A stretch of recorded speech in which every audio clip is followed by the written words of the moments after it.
সবটা এলোমেলো হয়ে গেল।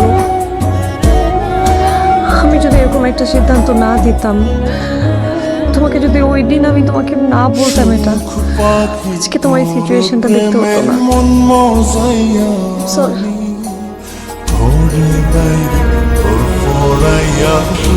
এটা আমাদের